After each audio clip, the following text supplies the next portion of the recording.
99% of people are not willing to do what it takes to make their dreams come true. The Marines have a saying, everybody wants to go to heaven, but nobody wants to die. The center of bringing any dream into fruition is self-discipline. You know, something as simple as food and eating, it's not about your body as much as it is about your mind. It's getting command of your mind to be able to choose actions that are in your own best interest. Every day we are choosing that's not in our own best interest.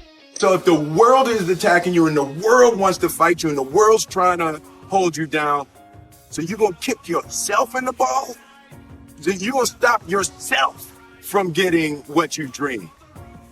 And I think the word discipline has kind of gotten a bad name. We think about it in terms of punishment. I'm not talking about discipline in that way. I'm talking about discipline in the sense that you forego immediate pleasure for the exchange of long-term self-respect. I believe that self-discipline is the definition of self-love. That when you say that you love yourself, that means that you have behavior towards yourself that is loving. Self-discipline is the center of all material success. You cannot win the war against the world if you can't win the war against your own mind.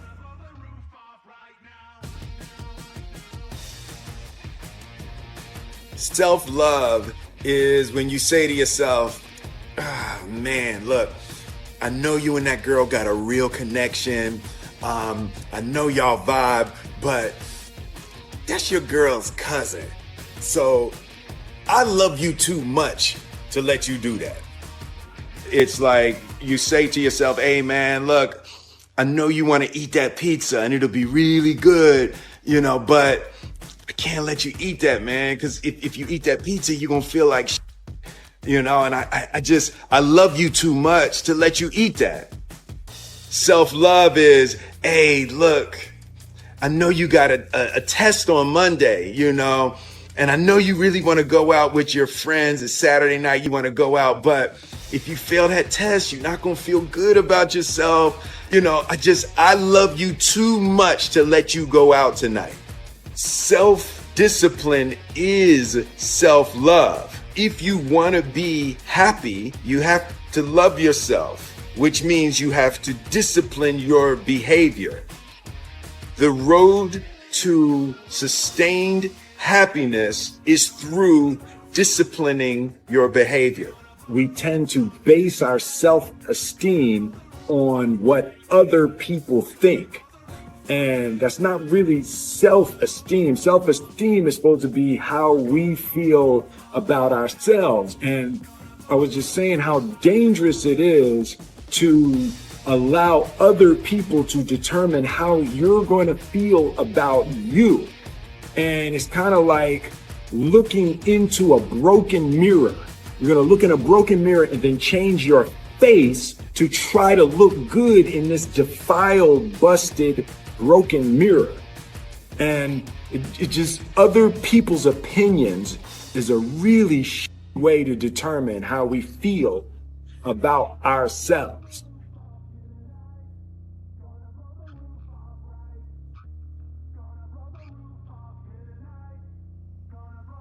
Don't matter whose fault it is that something is broken, if it's your responsibility to fix it. For example, it's not somebody's fault if their father was an abusive alcoholic, but it's for damn sure their responsibility to figure out how they're going to deal with those traumas and try to make a life out of it.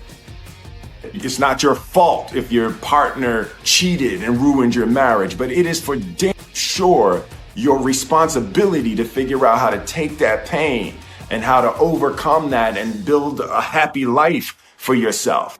Fault and responsibility do not go together. It sucks, but they don't. When something is somebody's fault, We want them to suffer. We want them punished. We want them to pay. We want it to be their responsibility to fix it. But that's not how it works, especially when it's your heart.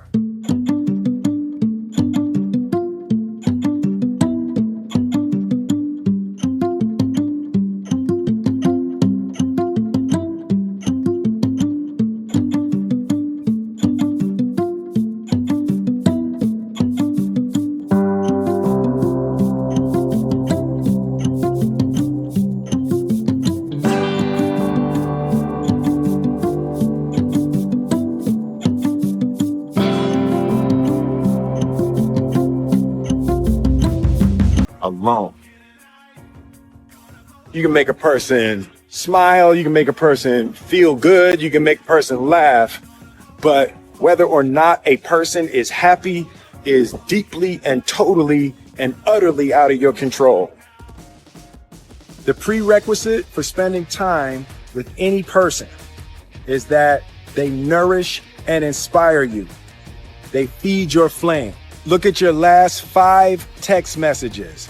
Are those people feeding your flames or dousing your fire? Put your phone down for just a second and look around. Look to the people around you. Are those people throwing logs on your fire or are they pissing on it?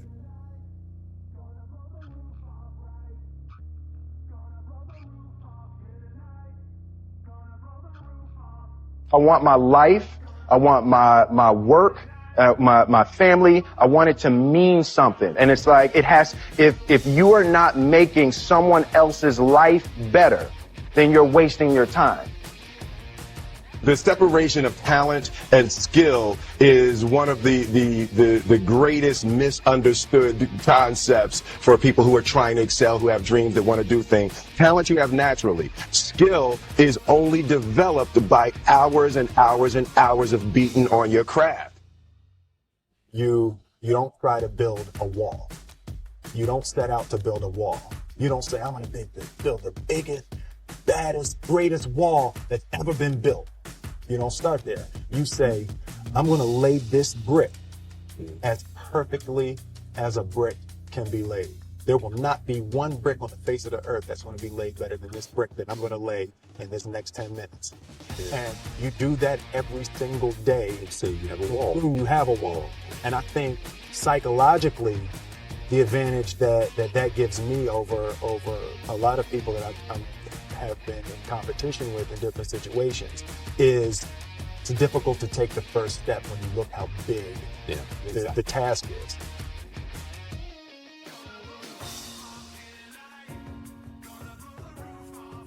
The definition of who I am is very clear to me, and it also redefines who I want to be, in that I know for a fact that I'm stronger than I thought I was.